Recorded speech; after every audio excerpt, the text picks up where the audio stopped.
What's going on, ladies and gentlemen? I am BDLM, coming with my buddy J4Y, not bringing you a broadcast presentation this time.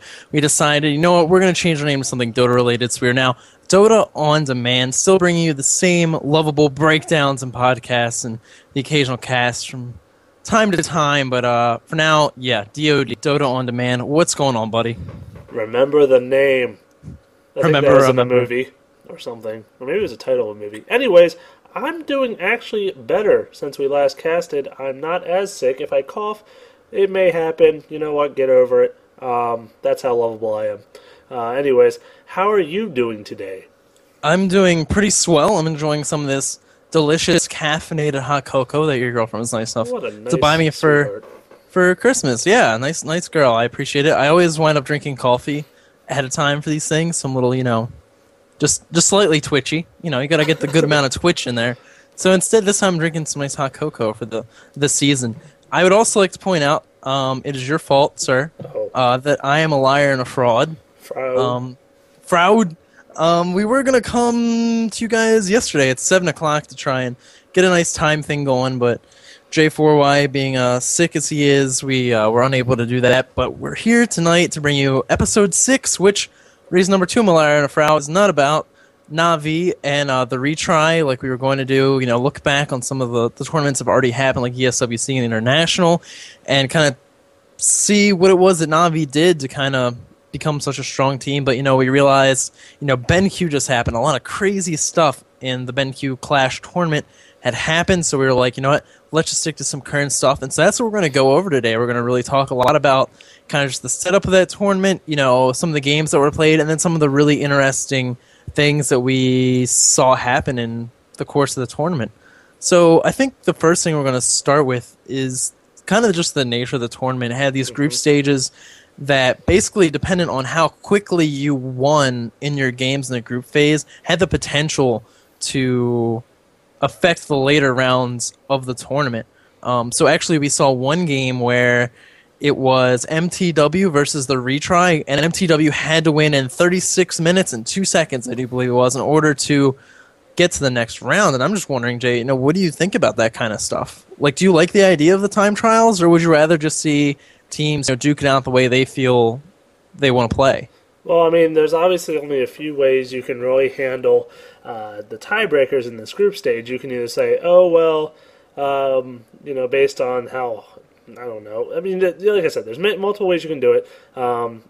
You could just say, oh, just play one game and then we'll see how it's decided.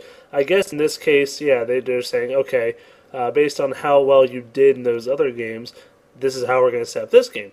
And, honestly, I'm after watching at least this game, I'm kind of in favor of it, just because I do think it has logic to it, in the sense. Did you actually explain how it works, or no? Do you want me to? No, you can. I'll try to explain it the best I can, and then you can correct me if I'm wrong in some places. But essentially, so depending on how quickly you won games and how slowly you lost games, is they enter this information into some kind of crazy formula they have. Mr. Scientist does it. Of course. And afterwards, I guess, based on the two teams that are tied in this group stage, they say, okay, since this team did better overall, like they won quicker and they lost slower or whatever, they're essentially on top of the other team. However, you still got to somehow finish this off. So what they said in this case is, okay, and let's just use this the MTW versus the retry, since that is the one we'll talk about. In this case, the retry did better than MTW. So this formula computed it and said, okay, MTW, you have to win in 36 minutes and 2 seconds, that matters. Or, if you don't, then we're just giving the win to the retry, because they did better in the group stage than you. Yeah, I think like you were saying earlier, I actually hated the idea when I first heard it, and I was like, that's kind of silly, because some teams, just the way that they play, they might favor the kind of long drawn out game, and it seems kind of weird that you would essentially force a team to play a certain way, and you're kind of making them try and build maybe a push-heavy team or be more aggressive than they would naturally be. So you're kind of making teams play the way they not want to play. But, like you said, after watching this game of MTW versus the retry, I was like, okay, I guess I'm okay with it. At worst, it's at least really exciting to watch. Yeah, no, I mean, in that case, 36 minutes, okay, it's pretty obvious what kind of lineup they have to go for. It was either super gank heavy, and in that case, you get an early advantage, and you really then force it down their throats. Whoa. Or, I know, I didn't even realize where I was going with that. Or, you go with a crazy pushing team, or, I guess, a hybrid, which is essentially what they ended up doing, where, okay, I get this early advantage with my heroes, we do some good ganking stuff, and now in the big game, now they have the items they need to get through the front of that base, and then we have these other people that can help us break that down with some good pushing potential. Yeah, I mean, let's get into this game. I mean, we're going to talk about the picks. I actually have it up here right now. It was Night Stalker, Venomancer, Zeus, Crystal Maiden, and Pugna for MTW versus Enigma, Slardar, Shadow Shaman, Weaver, and Lich. So, I mean, you can definitely see that it was kind of oriented towards that push and counter push, really, as we see from the retry. They had Enigma, Shadow Shaman, who's fantastic at stopping that kind of push with his ultimate, and then Lich, whose ultimate, of course, will also help kind of be there for turtling to help keep the other team off the front door, if you will, against this Pugna and Venomancer, who are just so strong at pushing. Yeah, I mean, obviously, they knew they just had to turtle up. That's all they really had to do. They had to not get dominated in the laning phase, so they had to have pretty strong lanes. And then they needed to be able to survive and just continue to keep them out of their base. And I mean, I feel like their lineup really did a decent job of achieving that. Obviously, Shadow Shaman with those wards can turtle that whole duration. I don't, was it 30 seconds they're down for? Maybe, I don't know, around there. But the point is, it's a long time if they're not killed. And that can really help. They instantly clear waves pretty much just by themselves. So really good turtle hero there, and with Electric Jolt, of course. Or what's it called? Sorry, Fork Lightning. Yeah. The Ether Shock. Ether Shock. Why is it called something different in this? Whatever. I'm not even going to go into it. So yeah, and then throw in there. The Weaver's really good at surviving. That's kind of why I like him as a carry, and I think Spectre was banned, possibly. I'm also not sure of that either. We should have really wrote down the bans, too, because that's probably an important thing. Well, I'll be honest, I wasn't expecting to go through... Well, I don't want to go through the whole game. I just think the picks and bans are an important part of it. Well, because, Well, okay, let's just focus on the picks then. Forget bans. Okay. No, forget it. I might. And, okay, can you go one more time about the other three heroes? For the retry? Yeah, for the retry. Enigma, are you writing this down? You got your pen? I have a pen, and I'd love to write it down. So that way I don't have to ask you every 5 minutes. You might say. 15 pens. So we got ourselves an Enigma. We got ourselves a Slardar. What? There you go. Slardar, Weaver, Shadow Shaman. And Lich. Obviously Lich. How could I?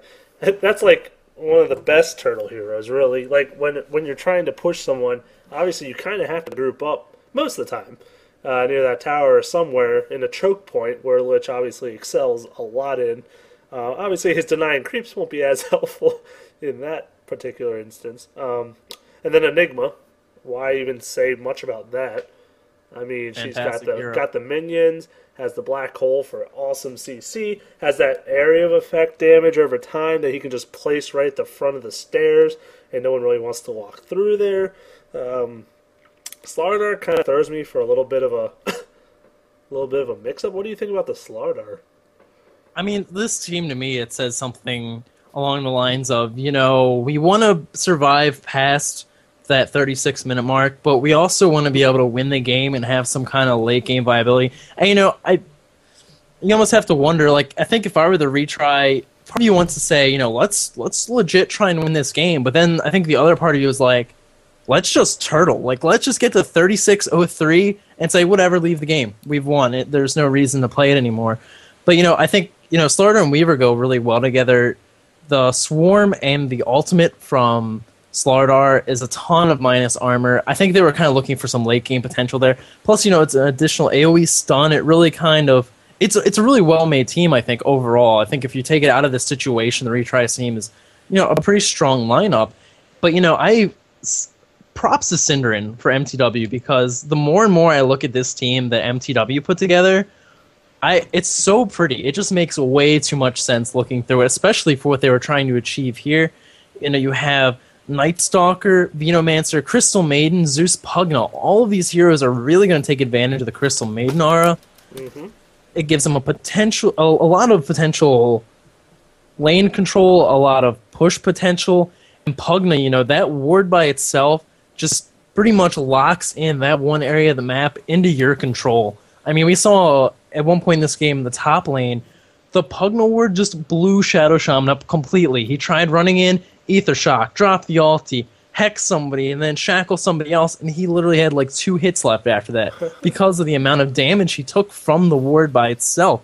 And, Pugna just is really good against those kind of heroes that really are about comboing up abilities. So, I just, my hat off to Synderen for putting together a really, really nice team there. You said Veno, right? I'm just yes, I did. I am so good at writing things down. I might have said Viper. I've been doing that a lot lately, unfortunately, because one of... Yeah, he's picked up so much. I don't blame you. And they start with V's. Ooh. Of course, and one of our friends actually messed it up 3 or 4 days ago, where they called... I think they called Venomancer Viper. And then after that, it just got into my head. And so now I've just been messing it up ever since. But, I think this is like...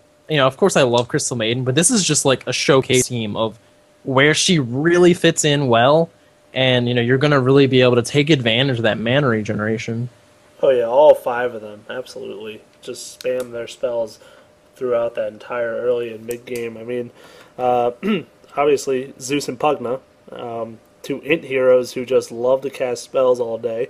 And Pugna can use it on towers, so of course he's going to use it even very frequently. And it's a very short cooldown, too.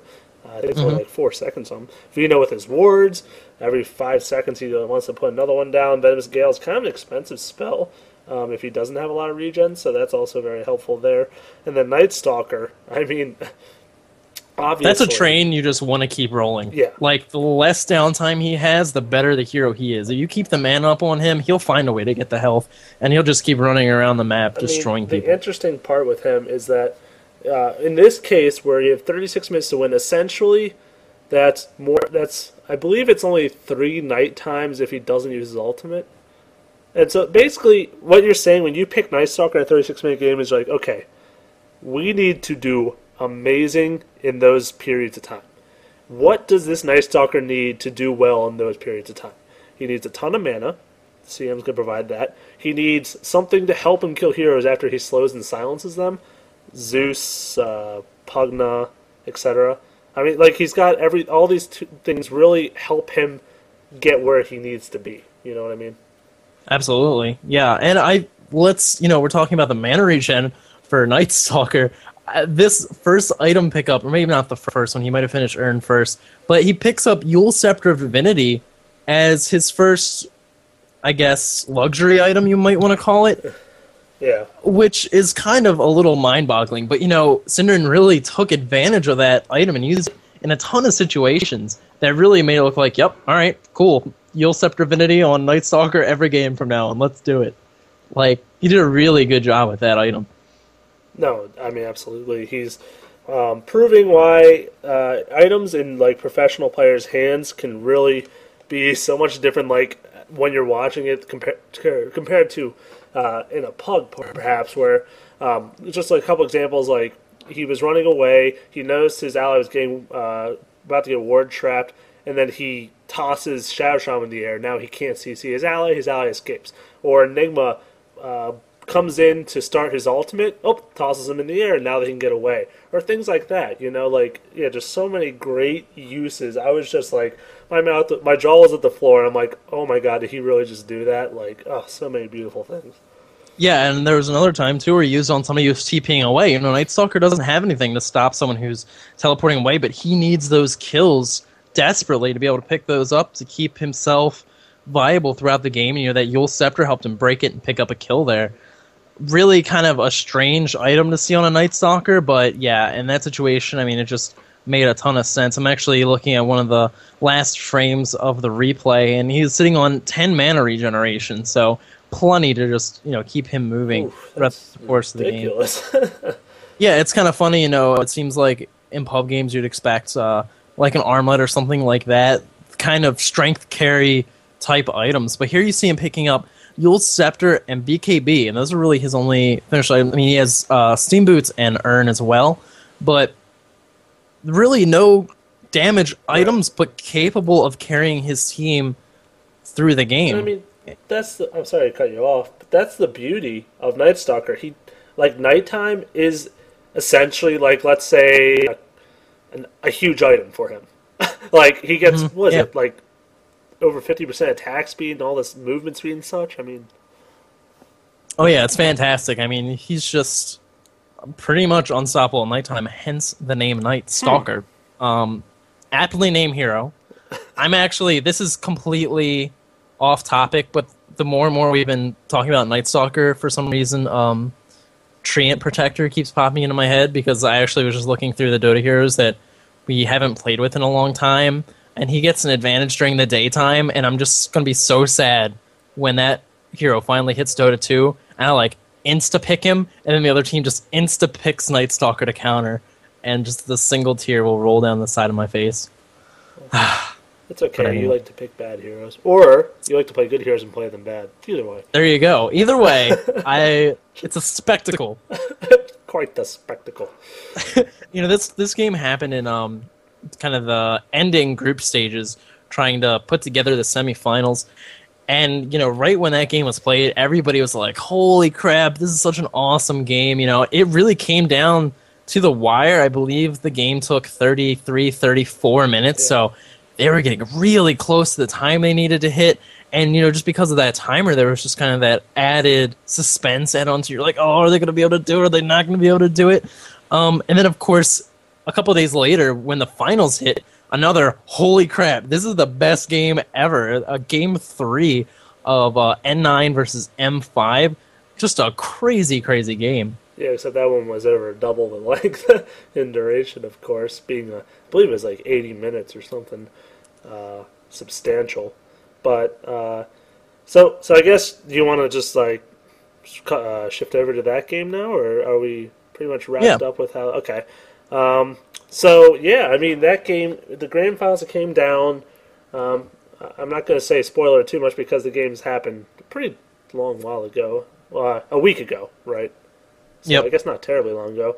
But if here's the spoiler alert. If you don't know yet, we're going to tell you. So you're welcome to close out and come back later if you don't know. But don't turn it off. Just mute it. No, come back later. Twice. Come back twice later. BDLM's artwork while in the video portion. There you go. Anyways, so the series comes down to a 1-1 where Natural 9 took the first game actually really quickly. It was like a 30-minute or under win, I believe. And then the second game, M5 just played so strong. Dendi, who was on Navi, actually was ringing for them in this tournament. I don't remember exactly the player he replaced, but doing an excellent job, of course. That was an awesome game as well. We could mention a little bit later. But let's focus back on this third game. Now it's 1-1.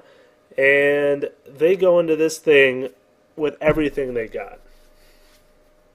And this is where you take off the picks if you want to. I refuse. Because I don't have them written down, so I'm going to write them down while you say You know what? I don't have it in front of me either. That is wonderful. I can tell you Murana was in it. Good lord. Dendi played Murana in that game while I look for it. The one thing I really did love about that game was the fact that it was so back and forth. I believe the 30, 40-minute mark, there was a point where it's like, oh yeah, this game's over. M5 has it in the bag. But then they wiped in front of the base, and then Natural 9 really took off. And then there was a point where M5 was just starting to push back and looked like they might have had it. And at the very end, we had this amazing try by Dendi, picking up a Divine Rapier, something that you, of course, almost never see, and really just trying to go for the last minute victory, and unfortunately not able to pick that up. But what? Okay, go ahead and talk about that second game while I'm looking for this. I mean, we saw, I think we were talking earlier, like one of the best plays we've ever seen on a Sand King ever. Yeah, well, I'll preface it by saying Dendi, who of course, if you watch the competitive at all, loves to play middle. He can play, obviously, multiple roles, which we'll get into in this third game because he goes and mixes it up a little bit. But he went middle Sand King against their Beastmaster, which is very interesting because obviously Sand King's usually played as a support hero, or I mean he can get that farm in a side lane perhaps. That happens occasionally to get like a really quick blink dagger. But in this case he went middle, did an okay job. It wasn't like phenomenal. I mean he did pretty good though. But then throughout the game he set up amazing ganks. Dropped some epicenters, which, by the way, he picked up an Agumon Scepter, which lowers the cooldown, increases the number of pulses by 2 on his ultimate. So, obviously, if you go for that item, you want to make sure you land that thing perfectly. And he absolutely did throughout the game. It might have even led to a ban. Go ahead and find those out, too. No, Sand King was a part of the third game. He was picked up by Natural 9, though, instead of Moscow 5. Well, that's something there. But anyways, the play we were talking about earlier was there was a Roshan attempt by Moscow 5, and they had all their players in the Roshan pit except for Sand King, who was standing back on a far ledge below it, and he was just waiting there patiently. And around the corner comes Natural 9 with 4 of their 5 heroes. Prophet was off doing who knows what Prophet stuff. And they all come around this tight little pack thing. And, of course, they have all this CC, right? They have the Earthshaker, the Beastmaster. They're ready to CC and try to take out this Roshan attempt. And then out of nowhere, he blinks in, stuns all 4 heroes, and he ults them all with all the pulses hitting. And they also had CM and Lich on their team on the Moscow 5. So, of course, they dropped those at the same time, their ultimates. And it's literally like 3 seconds and their whole team wipes. I do believe I messed you up there in saying that that Sand King was on N9 in the third game, because I think you switched the names of the teams. M5 goes in to stop N9 from taking Roshan. No, it wasn't. Wasn't? It was M5 taking it. Oh. Well. It was M5 taking it with him, and he knew he was baiting them, and that's why he was back on the ledge. Well, apologies. So, wow. My bad. That's what you get. I am the professor. You will bow down to that knowledge. Can I make up for it by providing the bans for the third game? And picks, perhaps. No, just the bans. Just bans. We'll discuss that only. Yeah. Tell me how the teams work out with just the bans, Professor. Can you tell me that? No. Okay. So here we have it. The picks and the bans for game 3. Can you adjust your mic really quick? Oh, am I soft? Yeah, now you're a little better. Okay. Now I'm a little hard. Okay. Natural 9, pick up Nature's Prophet, Shadow Shaman, Weaver, SK, Ancient Apparition, and who they ban out is Night Stalker, Broodmother, Enigma, and Puck. Moscow 5 wind up picking up Lich, Windrunner, Slardar, Marana, and Dazzle, and they ban out Venomancer, Anti-Mage, Chen, and Tidehunter. Veno, Anti-Mage, Tide, and who? Chen. Oh, wait, who was the 4th ban? I'm sorry, on N9. It was Night Stalker, Brood, Puck, and who? Enigma. All right, I think we're ready to talk about this game. There we go. So prepared. Took some time. We got it. Okay. They can't all be flawless, So, I think just from looking at the teams, I think I'm kind of a fan of Moscow 5's team. I mean, there's definitely potential on both sides. Of course, we had just seen SK be a boss, and so now I almost feel bad for the Sand King on N9. Like, he has to follow up that amazing play by Dendi.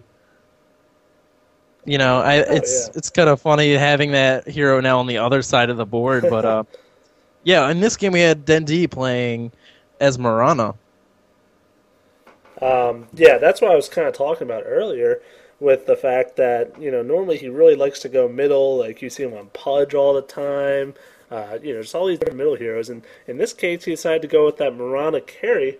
Obviously everyone likes to say she's a semi-carry, even though truly everyone plays her as a hard carry, so let's just be realistic about that. But yeah, he plays it and just, what a phenomenal game he really did play. Looks like Mirana was actually in the top lane solo for this game, trying to lane against Prophet and the Sand King here. And in the middle, they were actually running Lich and Slardar. Whoa, okay. Whoa. Lich and Slardar. And who were that Lich and Slardar up against? They were up against Ancient Apparition and Shadow Shaman. Double ranged int. Yes. That is a little crazy. And then that leaves Weaver to solo against Windrunner in the bottom lane. Oh yeah, this was where the Dazzle and Mirana were together, right? Is that what you said? The Lich and Slardar in the middle? Yes, Lich Slardar mid. Yeah, that's why I was so confused when I saw those lanes, because Dazzle, obviously, well, first of all, I was confused by the pick in general, just because it's a very ranged-heavy team they had. Mm-hmm. And, I mean, Dazzle's, obviously you pick him up for two reasons. His ultimate, and I'm talking about mid-to-late game. His ultimate, mm-hmm. which does that huge armor difference if you can land it well, and it's a really low cooldown. And then Shallow Grave, which, if you have a nice hard carry who's obviously getting focused a lot, you make anyone live for 5 seconds, and they usually give them enough time to either kill everyone or get out of there. But, I really wasn't a big fan of them in this game, just because Mirana, first of all, their hard carry already has a good escape with Leap, and her ultimate. So, I mean, really didn't feel like they needed that extra survivability. I would have preferred probably to see more CC, like Lion, just for example, against the Weaver especially, who you need to lock down so he can ultimate. But then also they sent Dazzle with a ranged hero instead of a Slardar Lele. And that means basically your heal's not going to be effective at all. Yeah, it's very true. I accidentally said that Mirana was solo top, but no, you're right, she was with Dazzle, and it was Windrunner left to solo bottom. Yeah, very strange. I mean, yeah, I think even if you pick this, I could still see you justifying the Dazzle pick. Slardar is going to be getting in there. He's probably going to sprint in, so he's going to be taking more damage. So I can kind of understand wanting to Shallow Grave the Slardar, who's also kind of going to be this, maybe not someone you consider a hard carry, but is going to be one of the hard carries in this lineup. You want to try to keep him alive as long as possible so he can, run around stunning people and applying the amplified damage. But yeah, it seemed really strange running this Dazzle top instead of, maybe having Lich up there, keeping the wave back so you can't get any of those, stuns from the side by SK on anybody, for instance. I think that probably would have been a little bit smarter, perhaps. But, it is what it is, and unfortunately, I mean, you can't say that would have necessarily played a big difference in the end of the game, but, yeah, can't say it wasn't either. You really can't, because we have no idea unless we look into a parallel universe, which I don't have the means to. My time machine is so close to being completed. I just need to find that crazy professor with his flux capacitor, and I'm going to be... DeLoreans and Volvos, 1992 Volvos, pretty much equivalent on the time machine, in the time machine department. They work equally well. Just need that flux capacitor, man. Did his come from a bunch of Russian mobsters too? I believe so. I got to do some more research, but I'm pretty sure. Pretty sure. That's a little off topic. Anywho. A little bit. Yeah, so obviously, like we said, the laning was a little interesting to say the least. And then a Shadow Shaman Ancient Apparition on the other side there. Really powerful harassment, really can keep Slardar. And maybe that's the only reason I could see Lich in that lane is because if Slardar is not by his tower killing creeps, that means he's going to be really vulnerable to not only the Shadow Shaman locking him down, but also the harassment from both those heroes. So as long as he can maybe stay back on his ledge in the upper ground, he'll have a better chance of farming the lane. Yeah, that's very true. I think you probably hit the nail on the head there. I mean, you also consider that because you're getting some additional CC in with Ancient Apparition, that cold feet is always going to stun. If you have something else there to make sure they don't get out of range, like if you have 1 CC, you're pretty much ensuring that you have 2 CCs, basically, because you can ensure that cold feet. And so that's probably, like you're saying, another reason they wanted to keep Lich there, keep the lane back, and allow Slardar the ability to farm up that lane.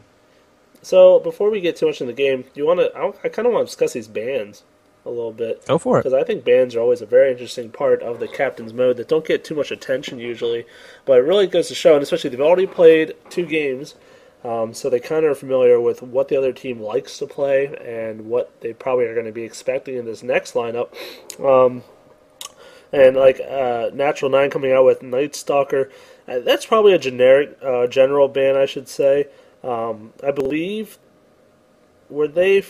well, we don't know if they were first ban or not, because that can also play a role on it. But basically, the Night Stalker and Brood, Puck, and Enigma. So essentially, they were afraid of a heavy early / pushing team. And with the Chen coming out on the other side of the ban and Vino getting banned, a lot of these really strong pushing heroes that we saw a lot weren't even in this game. The Prophet and Shadow Shaman being like the only ones. Yeah, actually, N9 did get the first ban, and they did use that first ban in order to pick up the ban on Night Stalker. So there you go. Well, that was what I wanted to know. And that means that they got first pick as well, which is they used on Shadow Shaman. They used it on Prophet. Good try, though. Wow. Well, then I wrote it down in a weird order. And yep. Well, it's okay. You get points for trying. Makes a lot more sense. I mean, that I can understand that a lot more than Shadow Shaman. I mean, both good heroes, but Prophet is generally banned by either, always banned in that first pool. If he's not, he's picked. Just because, I mean, we could go on all day about how good Prophet is, but essentially, he can either lane or jungle, so he has potential for both. His teleport goes down to a 20-second cooldown at the last rank. So, essentially, by the time he's already casted it and gotten there, 10-15 seconds later, he's ready to go again. And he can just go to any lane he wants, summon his little treants, and just push it down. And most of them build a nice damage or sheep or something, because he's one of the top farmers in the game, because he can move around so much. I mean, it's just, there's so many reasons why he's picked up. So, yeah, and, if I can add in there real quick, Lich is another hero that actually winds up being in that kind of first round of bans, and he's actually the first pickup by M5. Oh. So really trying to eliminate, or they really want to try and pick up those heroes that weren't banned that, a lot of people are sure of that these are kind of, some of the better picks in the game. Because, that deniability Lich has, and, like you said, that's probably the reason that they decided to run him with Slardar instead of Dazzle, because that deniability is just so strong. Right, it really does help control the lane, and especially in middle, where you literally have no control of the lane. The only way you can is denying creeps. So yeah, I definitely, the more we talk about it, the more we figure it out. It's great to learn. And then with the Brood ban, I understand it, just because he is also another super strong pusher. And I think the reason that N9 banned him over like Prophet is because they knew they had first pick. So they were like, okay, well, if Prophet stays in the picking pool, then we'd rather have him over like a Brood Mother. So yeah, they decided, okay, we don't want them to have that counter pushing ability, and that's probably why they chose that. But I mean, you don't see him in like any games, regardless of how good he is of a hero. Yeah, I mean, he's actually been banned a lot in the BenQ tournament. We've seen him in some games where, he's essentially a hero that can just get free farm in a lane because of the webs, It's so hard. Even if you get the sentry wards in there, because of the increased movement speed and the webs and the health regeneration, you have to dedicate at least 2 heroes to try and bring down that Broodmother. It's just so good at farming, pushing, and a good potential carry late on in the game. It's a really strong hero, and it's really nice to kind of see her come to the front of the pack as being one of these heroes that people either want to grab or ban. Yeah, I just like to see him played. That's all. I mean, yeah. He's such a fun hero to see play, just because he sits in that lane and he just is relentless. He'll keep throwing in his little broodlings. His ultimate's so short cooldown. It's like a minute. And then it gives him all that damage. It works with towers on towers and whatnot. So, I mean, he just annihilates lanes, and it's no wonder why he is banned so much, like you said. So those pick, and then Puck, not played a lot. Played a little bit. I guess it's more, maybe that came out more of as like a respect slash, based on, of course, like you said, it was in the last two bans. So it came in the second. It was the last ban. Literally the last ban. So it came in the second round of bans. They already saw M5 kind of what they were building towards. And based on that, they're like, okay, if they threw a Puck in this lineup, we would be effed. Yeah, I mean, what they had seen already was Lich, Windrunner,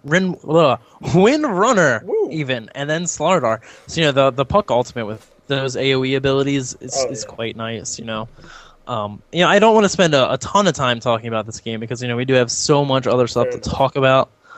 It was really another fantastic game, though. So, if you didn't get a chance to watch the tournament, be sure to watch these finals. Be sure to watch that MTW versus the retry game. Just amazing stuff in there in both games. Absolutely. Do you have any closing thoughts about this game?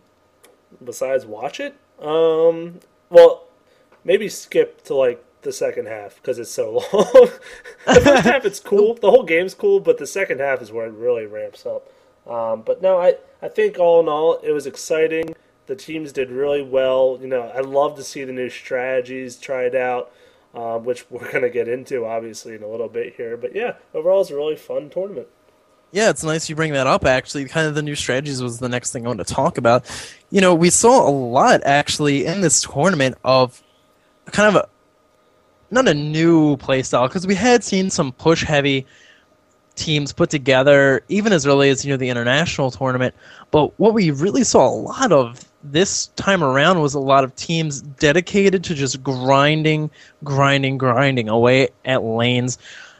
And we saw a hero that we actually, that I had actually banned or bashed a couple days after he had played, not realizing he had shown up in the tournament. Mr. Dragonite actually came out as sort of the tank carry for a lot of these push-heavy lineups.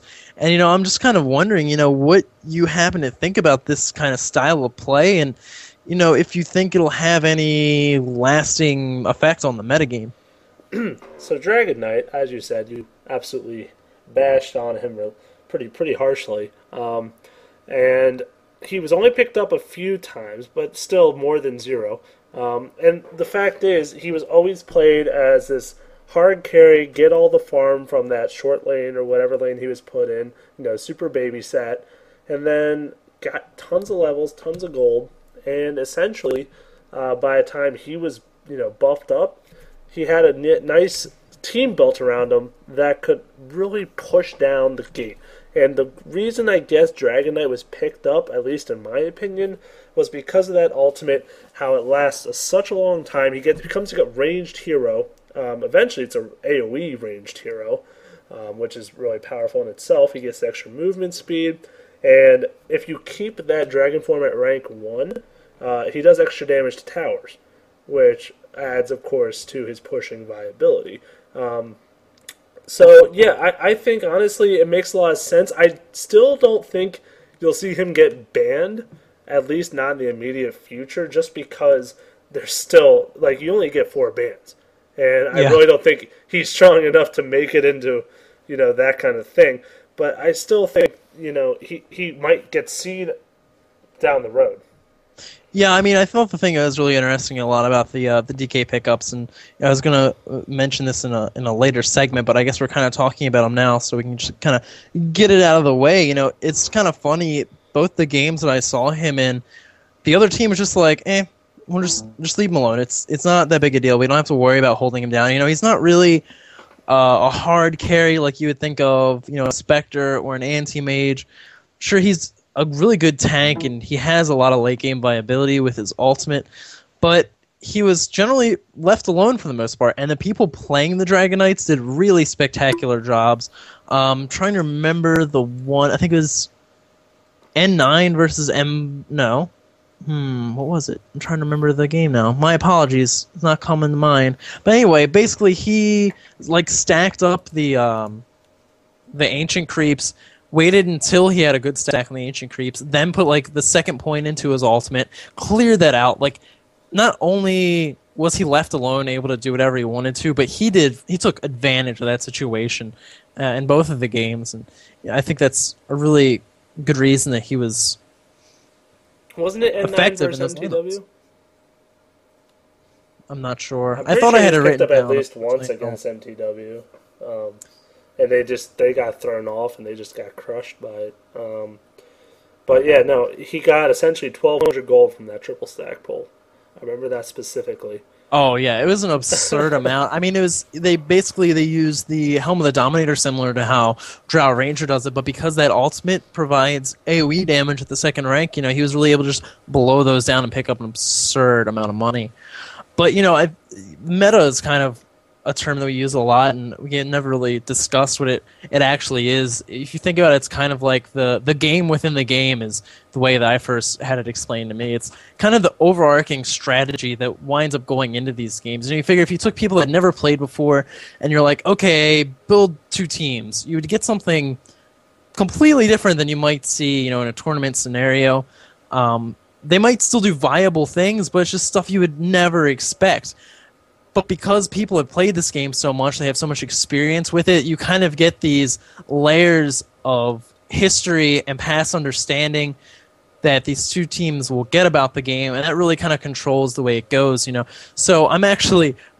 the best instance of how kind of people envision the meta or the way it plays in the game actually is from StarCraft. Me and Jay are familiar with an American player named Idra. Oh, yes.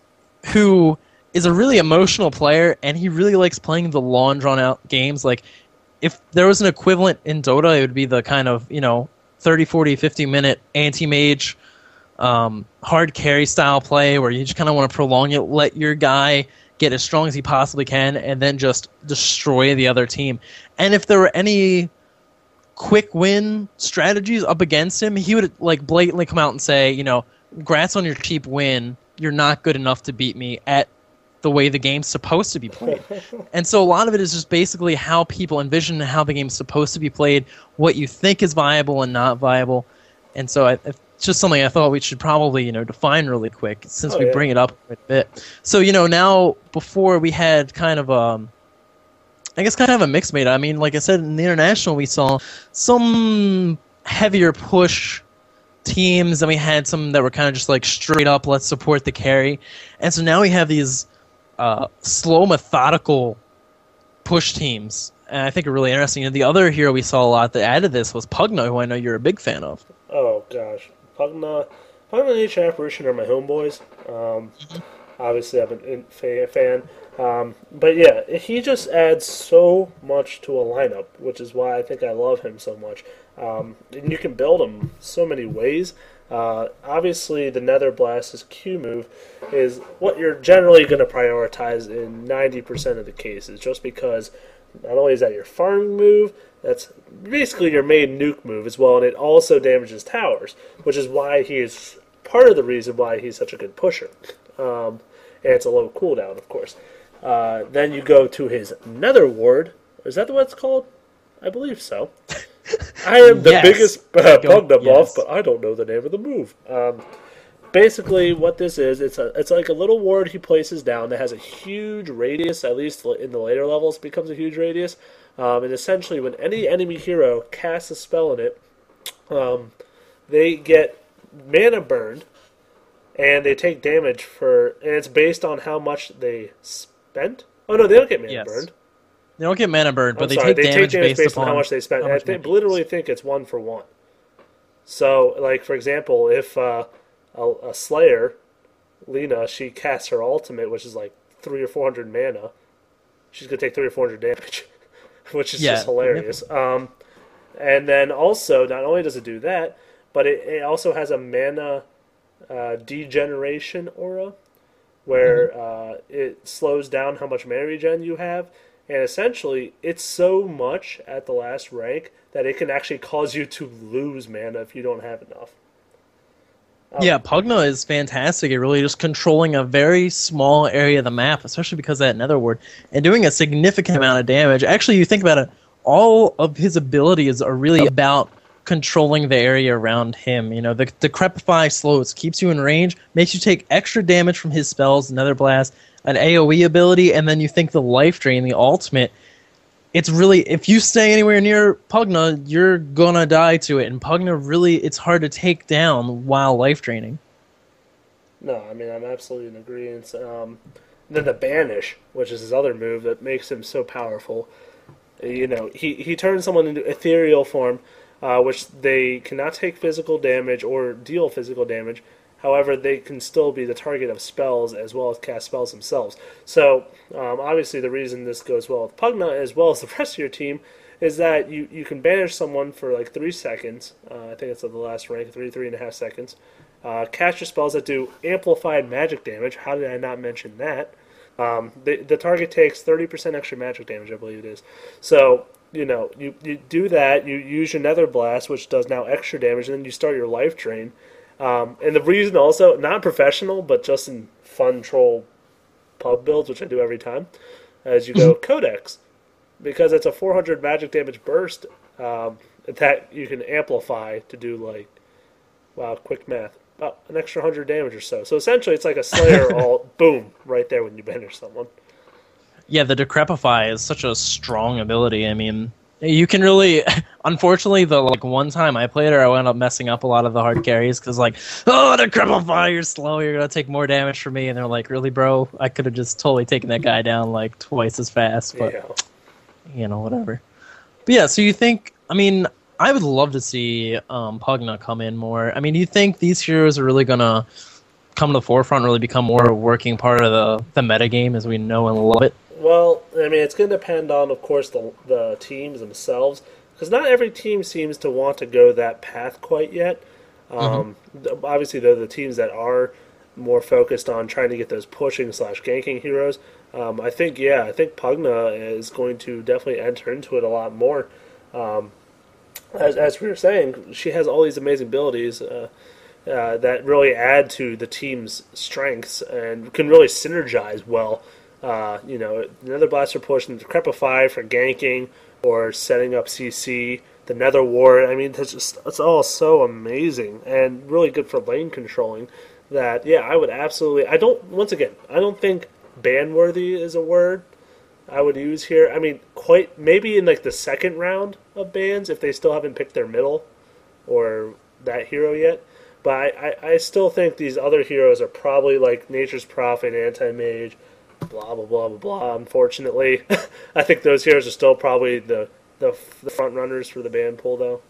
Yeah, you know, I think the really nice thing about that, though, is this is kind of where the metagame really starts to mess with how the game's played. You know, the metagame doesn't actually affect the way the game's functionally played, but because in the back of your head, you're still thinking some of these other heroes are so strong that you won't ban a hero like Pugna, who is just as viable as the people you're banning.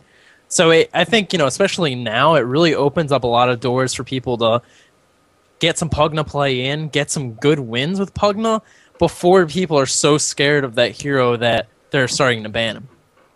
Yeah, absolutely. And then it might end up turning, they're changing their minds on, oh, maybe this guy actually is someone we have to deal, or we're doing so much and like they become so good with him that now maybe he's become a better pick than X. I mean, I'm not going to say Anti-Mage, I'm sorry, until there's like Obsidian Destroyer or Shadow Demon or these, in Dota 1, these champions that were really good at countering him.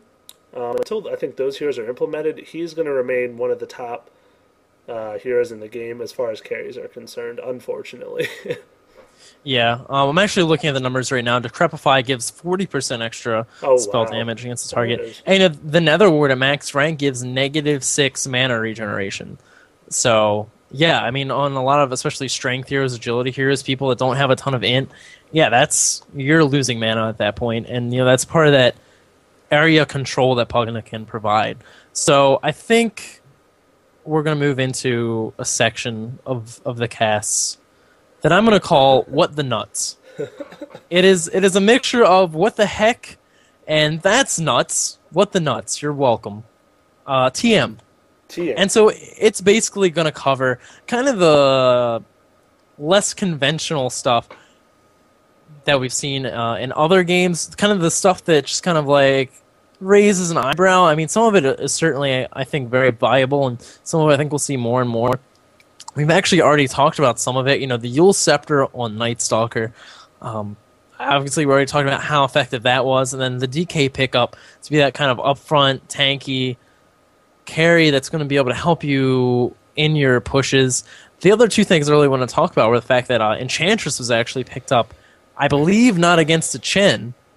Oh. And then, of course, the fact that Nature's Prophet picked up Medallion a couple times. Ah, yes. Well, I'll let you take your pick. Which one do you want to talk about first?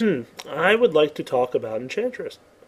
Because Go for it, I think she's a fun, interesting hero. And, yeah, like you said, I think she normally would be seen in a competitive scene to counter Chen. And the reason being is her enchant, which is what she uses to take control of neutral creeps, has a shorter cooldown than his Test of Faith.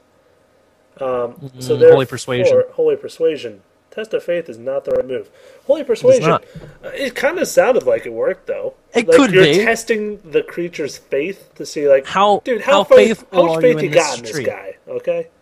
Exactly. I mean, how much faith you got in this tree? This tree is going to protect you. I got you, buddy. Come on. You're following the train of thought. So, it's a lower cooldown, and while she doesn't permanently, what's it called, have control of the creep, it is a lower cooldown. So therefore, you know, when you get involved in these team fights, she can take control, and if he takes it back or whatever they decide to battle it out, the point is she'll be able to do it more frequently in the actual fights, assuming fights get drawn on for more than 20 seconds or whatever. But so she's used to really go and counter him, pick up his creeps, and then she's also got that heal, which is probably her other most important move, the wisps that do just a ton of AoE healing with everyone around her. Not terribly long cooldown either, not mana intensive either, so it's a really powerful move. And then her impetus, did I pronounce that right? I call it impetus. I've heard it impetus. Impetus kind of sounds like up in the air. A Viagra commercial word. Yes, it does. But anyways, her awesome spear throwing, which makes her kind of a semi-carry, in the sense that, you know, she does damage. It's an orb move that does damage based on how far the spear travels, the distance it travels. So basically, if you throw it at someone and they're running away from you, so it has to travel farther, it's going to hit harder. So that adds, it's kind of mana intensive though if you have to leave it on, but it really does add to a lot of her. And then her Untouchable, is that what it's called? Her other move? Wow, so? I'm a genius. There you go, you got one. Woo! Yeah, her Untouchable, don't touch her. Basically, anyone that attacks her gets their attack speed lowered by, I think it's up to 70% or something very silly. So, yeah, I think she's got viability most of the times, at least in jungling. Laning, not really. Yeah, I mean, I think she's kind of fills a role similar to what Prophet does if you kind of build the Desolator on him. She's a jungler that has a lot of support capabilities, but she can also do a ton of damage with the Impetus. Mm-hmm. You know, the Aghanim Scepter actually increases the cast range on her Impetus, so it increases the damage there because you're able to stand further away, potentially, from your target. So, you know, she can do quite a bit of damage, and then, like you said, she has a heal ability, which is just fantastic in team fights. And then, you know, slow, which is nice for team fights as well. So the other thing then, of course, is the Nature's Prophet, getting Medallion. I have actually messed around with this a lot throughout the week, and I'm a huge fan of it. I mean, the problem I have with Prophet is it's almost like you have to choose whether you're going to be an effective jungler or be an effective ganker, because, you know, as broken as a lot of people think Prophet is, he really is restricted by his mana pool through the earlier portions of the game, and you can't keep in the jungle. You can't TP out and then, you know, try and throw up a sprout to try and set up a gank on somebody and then go teleport right back into the jungle and be able to sprout trees up, you know, treants up.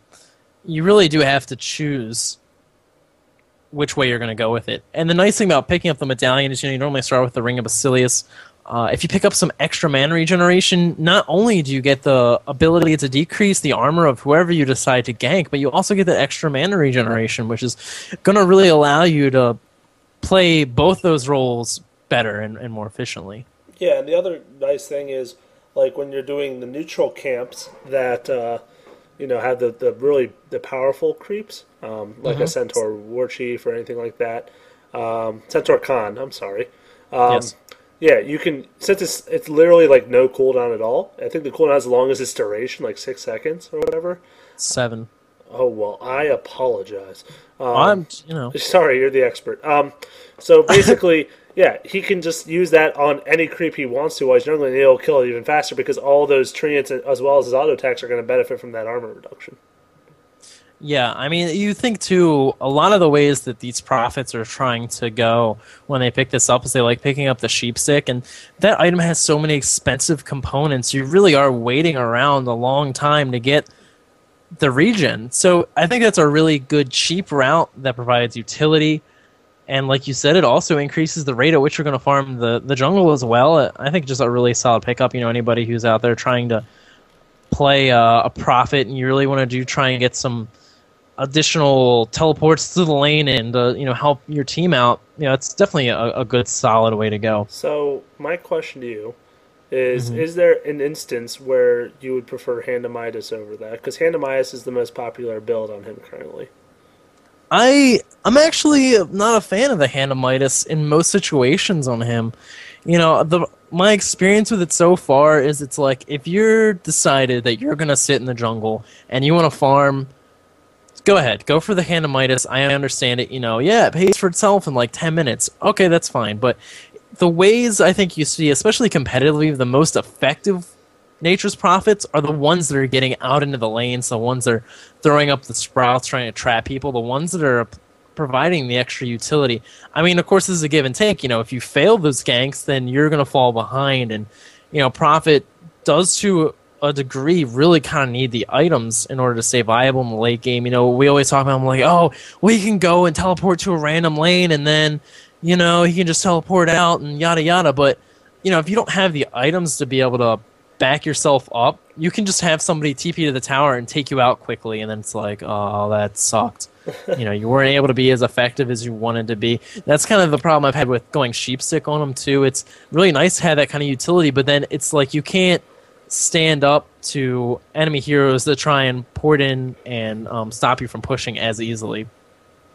I mean, I think it really is dependent upon how you decide you want to play that hero. If you want to, be really mobile and gank heavy, then I would probably go for the medallion. But if you have decided, you think you're better off if you just sit in the jungle and come out late game to provide your team with support, then go for the Hand of Midas, I suppose. Very well. There you go. Very well. So very well. As well, very. So I also want to throw out there the fact that one of our friends decided he was jungling with Prophet, and he maxed out Force of Nature first, which is very common. Actually, you probably should. But then he decided to max out Sprout over Teleportation next. Now, what do you think about that? I actually try and max out Teleportation first. I like level 2 trees. Level 1 trees feel really weak, and you actually kind of struggle in the jungle. Level 2 seems really strong. Strong enough, I guess, is the way to say it, so you can stay in the jungle and really not have to worry about how fast you're doing it or how much health you have. But yeah, the teleport, I mean, the Sprout is really what you're providing to your team, but the teleport is what allows you to fill those roles effectively of both being the jungler and being the ganker. If you have few points in teleport, then you're going to be walking around a lot of places, which is just unfortunate to do, especially when you're playing here that's teleport. You're just like, oh, I could have just gotten there almost instantly, but I'm forced to walk there without boots. I mean, I think it's kind of... I mean, I guess I can understand it because you want to get the additional CC. But, the other problem, too, is that CC is something that's pretty easily counterable as well. You just have tangos on you and you're set anyway. Right. So I would much rather have a prophet be able to teleport around more often. And even if you were to say, now I can just teleport back to base and make sure I have full mana, so that I can and full health, so that I can go back into the lanes. I'd rather have that than the more points in Sprout, because especially once you hit level 6 on prophet, I've ported back to base several times just to use my ultimate. Just so I could get the mana to do that and then go back, because all your moves are really expensive. Well, the thing with the abilities is that so every time you level Sprout, it gains 0.75 seconds, and the cooldown goes down to 1 second. As well, but for teleportation, you take 10 seconds and 5 mana, but it's not a huge deal. But 10 seconds off the cooldown, which is enormous. And then Force of Nature, every time you level up, you get an extra Treant, a little bit bigger AoE, and then the Treants, do they get stronger? I want to say no, but I'm not sure. No, you just get one more per thing. But I mean, essentially you're adding 550 hit points and another 20 damage while you're jungling. Yes. So while you're ganking, obviously, it doesn't really matter because they only get a few attacks in probably. But for pushing and creeping, that's a pretty big deal. So, yeah, I definitely think Force Nature and Teleportation are definitely by far his strongest moves. Oh, Wrath of Nature. I mean, I shouldn't have to say that. Yeah. Most ultimates are, but yeah, I mean, I agree with you. I think Sprout should probably be... You should get 1 rank, don't get me wrong. By level 5, you should probably have at least 1 rank of it, just so you can help if you need to. Because it's 3 seconds at the first rank. That's pretty good. Yeah, I mean, I would either pick it up at level 2 or level 3. I'm still debating which one I'd rather get. But, I mean, I've actually... I want to try and put together a nice little hero guide, and I've been looking to do it for Crystal Maiden first, because she's the love of my life. And, I think it's interesting, the more and more I've been paying attention to the builds that professional players go, it really is a lot dependent upon situation. If you want to put up an early gank, then, by all means, get Sprout level 2 so that you can get into the lane early, especially if you see the lane's pushed up and they don't have tree eaters or a hatchet, or quelling blade, pardon me, then, yeah, absolutely go for that. But if you want to be able to teleport around, maybe put some harass on a far away lane, or even just be able to have the safety of going back to base, maybe getting that Sobi mask quickly so that you can get the mana regeneration, go for that. It really just is situationally dependent most of the time. So there you go. Get a nice little Nature's Prophet 101 on the end of this little tournament discussion. Absolutely. You're welcome. Absolutely. You are welcome. I'm glad we talk about a hero that I've actually been playing often lately. It's kind of nice. I think I've only played him twice, and I've won both times. Just because, wow, if you literally just sit in the forest and farm, even if your team sucks, you'll probably win the game. Just because you'll just teleport around the map with all your items, and you'll force them to have to TP and defend, and that's why he's just so powerful. Every 20 seconds he can switch lanes and just do what... Kind of like Tinker, except he's better at pushing than Tinker. Yeah. The other thing I was thinking, too, even if you were to go... like I said, the prophets that have been getting the medallion are the ones that are kind of looking to go for the Scythe of Buys. But, you think if you're going to get Desolator, you're really getting that for the utility of providing the negative armor debuff. I mean, it allows you to do a lot of damage, but at the end of the day, you're really trying to get that for the rest of your team so that they can do more damage. But, if you're picking up Desolator so that you can get that debuff and so that you can do more damage, picking up that medallion is additional minus armor. And, minus armor is probably one of the strongest, I guess, attributes? What's the word I'm looking for? Yeah, I guess attributes is a good word. Armor reduction is a good attribute. Yes, it's a fantastic thing to pick up. It's probably one of the best to grab. So, that's always something to keep in mind. So it's not just for if you want to go that kind of supporty Nature's Prophet. It's just good. Good. It's just good. So I think that's the end of What the Nuts. Fantastic little name for a segment. Do you have any closing thoughts about this BenQ tournament? I just want to say I think it was just fantastic overall. It was a fun tournament to watch. I think it's actually really interesting. You have some really crazy intense games with lineups of people that you see all the time. And then you had some just like really slow, methodical, intelligent games played by Pugna and DK, and then they wound up being like 2-7 at the end of the game. Well, no, you're done. I think no, I have no idea. you were just rambling. No, I believe honestly, I'm really happy to see the direction that the competitive scene is morphing. It's adapting, and that's what you always.